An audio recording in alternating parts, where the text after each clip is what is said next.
भगवान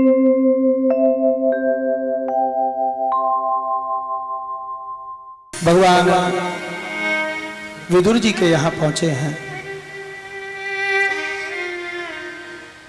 विदुर जी महाराज नगर के बाहर एक छोटा सा भवन बनाकर रहते थे। राजा के छोटे भाई थे विदुर जी, धृतराष्ट्र महाराज के।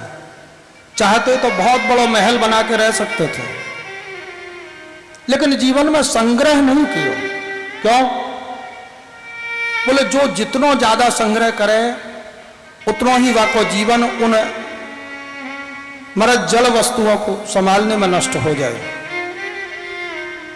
श्वास तो गिनती की मिली है, चाहे उनको मकान की देखभाल में, रखवाली में, अपने साधनों को संभालने में नष्ट कर लो, अथवा उन श्वासों से भगवान का भजन कर लो, अथवा उतना समय किसी की सेवा में, सत्संग में लगा लो।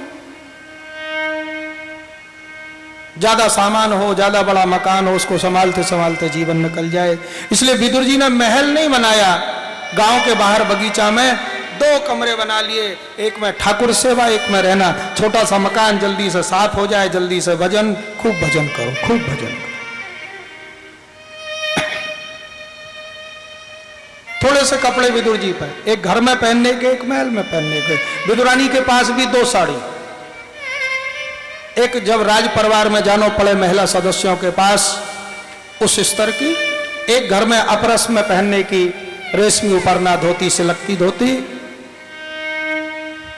अपरस की धोती को धोकर सुखा देती, और जितने समय में स्नान करती वस्त्र सूख जाता पहन लेती। आज विदुरानी स्नान कर रही है, विदुर जी घर से बाहर गए हुए हैं और प्रभु द्वारकानाथ श्री कृष्ण पहुंच गए। द्वार खटखटायो, खटखट खटखट, काका जी, काकी जी, खोलो खोलो। भगवान के शब्द जैसे ही काकी ने, विदुरानी ने सुनी है, काकी जी को देहाध्यास को निराश हो गए। विदुरानी देह की सुध बुध भूल गई, ये भी ध्यान नहीं रहो मैं स्नान कर रही हूं, बस दौड़ी है द्वार खोलने को। कौन ने बुलाया है? भगवान ने।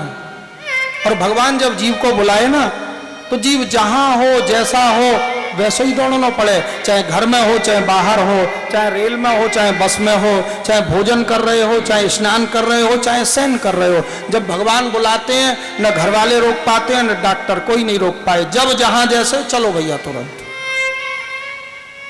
आज प्रभु ने बुलाया और विदुरानी दौड़ी है और द्वार खोलो है। प्रेम में डूबी अपनी काकी विदुरानी को जैसे ही देखो ना, आज भगवान को भी देहाध्यास को निराश हो गए, भगवान भी देह की सुध भूल गए।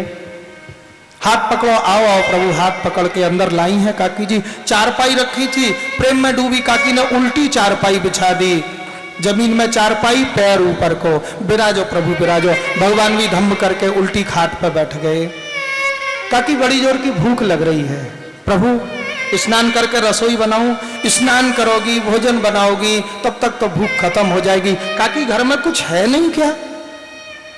विदुरानी दौड़ के गई, केले रखे थे।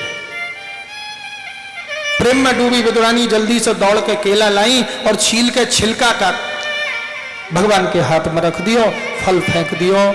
विदुरानी के प्रेम में डूबे हुए छिलका आज प्रभु बड़े प्रेम से पा रहे हैं। पत्रम पुष्पम फलम तोयम यो मे भक्त्या। प्रेम से भगवान को पत्र पुष्प रूखा सूखा जो भी दो स्वीकार है, बिना प्रेम के 56 भोग भी स्वीकार नहीं। विदुरानी के प्रेम में डूबे छिलका बड़े प्रेम से आज द्वारकानाथ पा रहे हैं। और इतने में काका जी आ गए। क्यों री?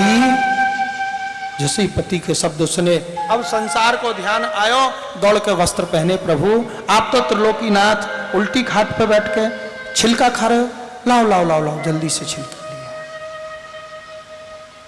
ऐसी कैसे भूख लगी प्रभु? अरे काका जी मैं तो समझाने के लिए आया दुर्योधन को कि पांडवों का राज्य वापस दे दो। दुर्योधन बोलो कारागार में डाल दो, भागा तो भूख लगी। विदुर जी बोले दुर्योधन से तो बात नहीं करूंगा, बड़े भैया को समझाने जाऊंगा। बड़े भाई को समझाने गए धृतराष्ट्र को, अपने परिवार को सुरक्षित रखना है तो बड़े बेटा को निकाल दो घर से बाहर। दुर्योधन तो पीछे ही खड़ा हो, तलवार लेके आ गए सामने। किसने बुलाया दासी पुत्र को? हमारे टुकड़े खाता है, हमारे शत्रु पांडवों को पक्ष ले गए, केवल अपने प्राण लेके निकल जाए हमारे राज्य से बाहर। बड़ी सभा में दुर्योधन ने अपमान किया। विदुर जी संत थे, कम खाते थे, गम खा गए, सहन कर गए। बूंदा घात सहे गिरी कैसे, बूंदा घात सहे गिरी कैसे, खल के वचन संत सहज खल के वचन संत